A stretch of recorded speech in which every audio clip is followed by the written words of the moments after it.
Hey, welcome to pre-blow dry and sectioning. I just want to talk to you for a few minutes today about why it's so important to get a great pre-blow dry and also why it's so important for everyone to section the hair the same way. I am going to be using this lovely model today just to do a little demonstration. I've already shampooed her and applied product in her hair so that she can get some volume and lift. Even if she wants a curling iron style and she doesn't want to blow out today, I'm still going to need to build some volume in her hair, which is why a pre-blow dry is so important. I'll go over a few sections just so you know what I mean.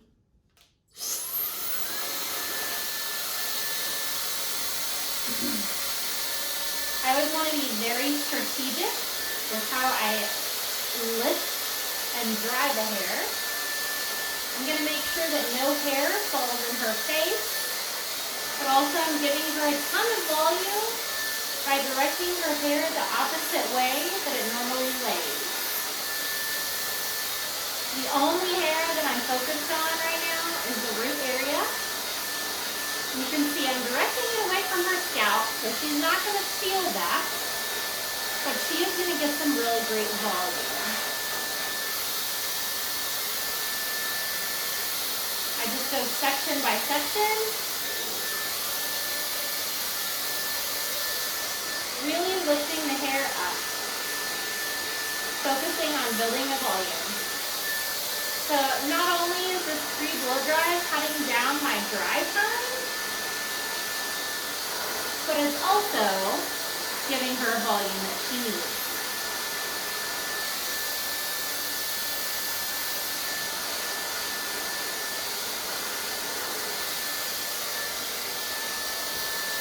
And you'll still want to continue to do that in the crown as well.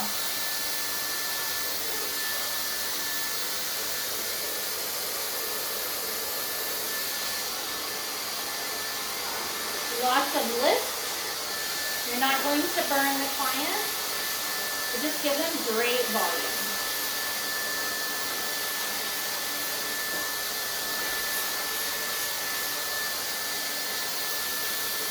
The pre-blow dry will be done throughout the head. You do not want to get the ends dry during your pre-blow dry. This is just the time to get the roots dry. So you can either go in and give an amazing voluminous blowout, or you can complete the blow dry and give them some beautiful curls or waves.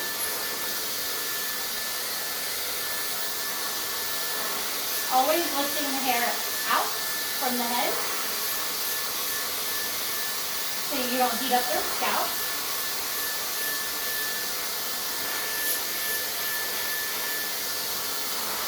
And this is also where you can kind of smooth down any flyaways or baby hairs around the client's face. Obviously, she's a mannequin. She's not going to have any of those, but if she did, especially if she is curly or has some waves, you can really grasp that hair right there and pull it straight. Keeping some good tension on it so it'll really be smooth and build volume. I'm starting to see that hair fall on her face. So I just quickly move it the best I can.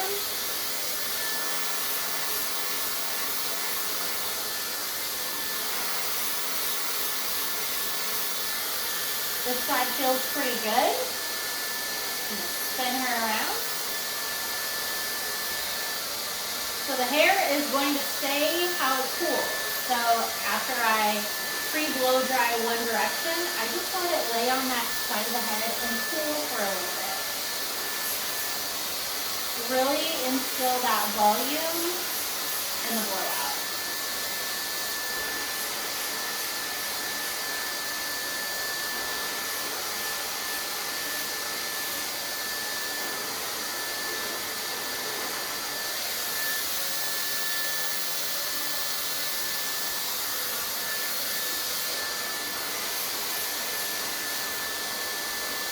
So this can really eliminate a lot of drying time.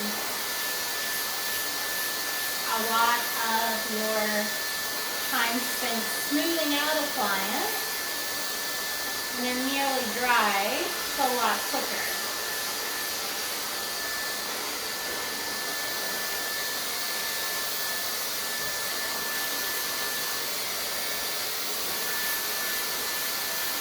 So also lifting in the crown, getting some really good volume.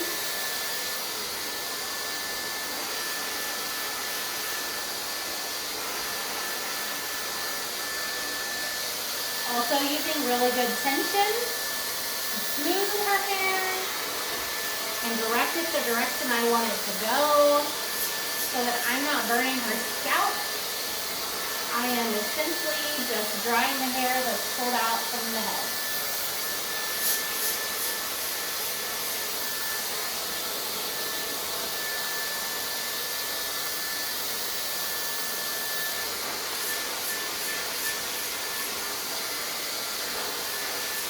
So not only will you be using this technique on your own clients, you'll also be using this technique on all the stylist clients that you blow out as well. So why that's so important that you get it down just the way everyone else does it is so that their client leaves just as happy with your blowout as they would if it was their own personal stylist blowout.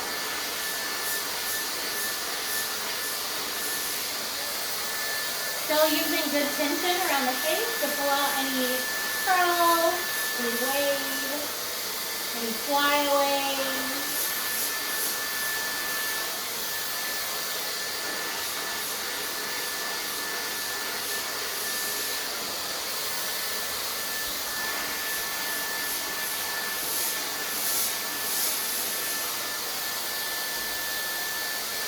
You want to make sure that the root area is about 80% dry if she's a wavy haired client. If she's if she has very straight hair, you can get it a little more dry than that.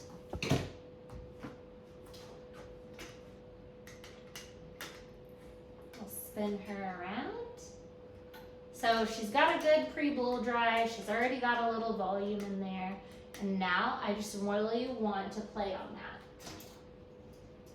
For today, we'll pretend that her part is right here. She has a side part. So I just want to be very clear about how we expect you to section when you're doing a blow dry. It's very important that you section this way. If you were to be doing one of my clients' blow dries and I get finished with what I'm doing early, I want to be able to step over, relieve you from doing my client's blow dry, and I'd love to take over, but I need to know exactly where you're at. And if you section just like I do, there won't be any miscommunication. There'll be a full understanding of what's expected. For this, you'll only need 3 clips, very simple. You always want to know where your client's part is. I'm not asking you to part it after the pre-blow dry because it doesn't matter where it is exactly. You just need to know the roundabout area that it's in, whether they want to part in the middle or on the side. Because your first clip needs to straddle that part.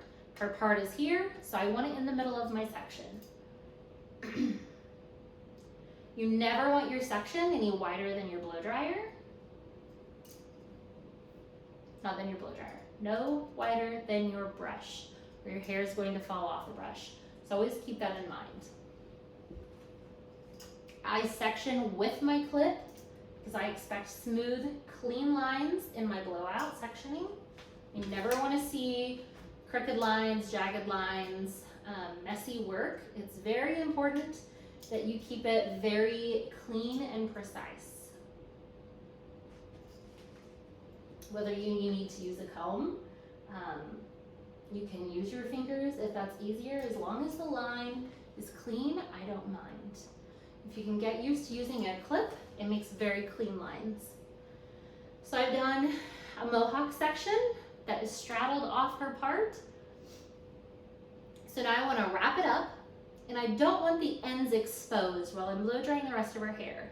The reason for that is because these will dry just as they are. Not smooth, And I want to preserve that moisture so that I can smooth them out really well later. So I really worked hard at making sure all of those ends were secure. There are a couple that came out. She has some face framing, but that's great. The next two sections are by her face. Remember, nothing wider than your brush. I typically section behind the ear forward. Just a straight line, twist. You don't need to pin these, not necessary.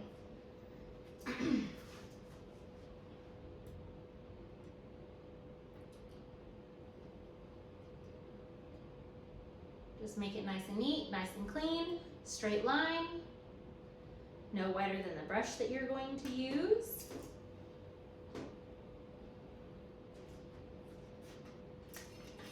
So now she has one large section in the back of her hair because the front two sections are already sectioned off.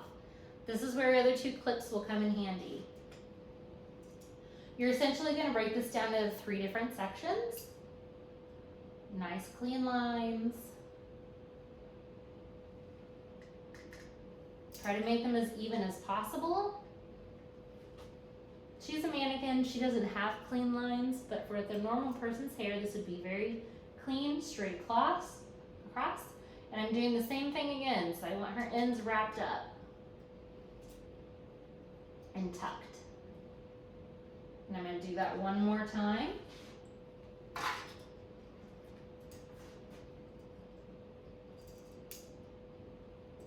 Super clean, straight across, twist and tuck. So the first section that you'll obviously blow out, missed a couple, will be the bottom section. I'm going to blow that and release one section just so you know what I'm going to talk about next. I did leave my round brush downstairs, so I'm going to rough dry really quickly with my hand so we can move on.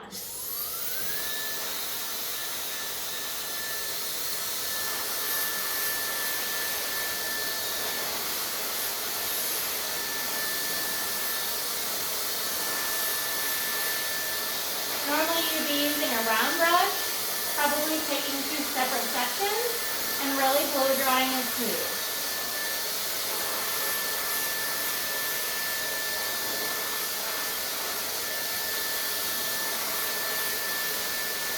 You never want to leave the hair damp, even just slightly. If you touch it and it still feels cool, you need to hit it with a dryer again. If you leave the hair damp, it's not going to dry smooth, and it'll end up frizzy later on during the day. So even if you work really hard to make it look gorgeous, if it's not done drying, your blowout will not be good later. Clients love a good blowout and good service. So if you give them an okay color or an okay haircut, but you blow them away with your styling and your client experience, they're likely to come back. And a good blow dry is a huge part of that. You're giving them something that they can't do on their own at home. It makes them look and feel beautiful. So we'll say that's completely dry. I round brushed it, it's gorgeous. Time to move on to our next clip. This is how I'd like to see you take it down every single time, so I know exactly where you're at if I step over. Always release the hair. I do not like when it gets intertwined with the hair that's already dry. Then you end up with strands that stay wet, or you're disturbing the hair that you've already dried. So this is how I make sure that doesn't happen. I take the hair down, and I know I'm going to break it into 3 sections for my round brush. So we go ahead, say section 1, and I wrap it all together. This is wet hair.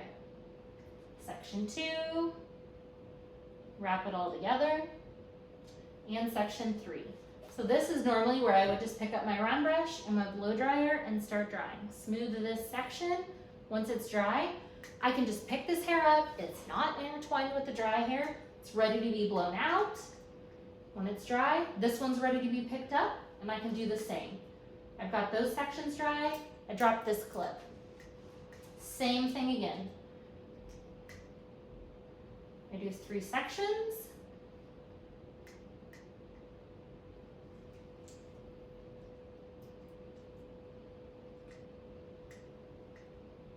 And I get those dry. Then I'll dry the sides and I'll break up the top. What I really want you to get from this video is a voluminous pre-blow dry and proper sectioning, and why it's so essential that you section the same way that I do, the same way that the other stylists do. It's just so we know exactly where you're at and I know exactly where to step in. If I came over right now and I saw these 3 hair sections twisted, I would know these still need to get dried. They're clearly damp and they're not touching the rest of the dry hair. So thank you for spending time with me today, learning how to pre-blow dry and how to section properly. See you next time.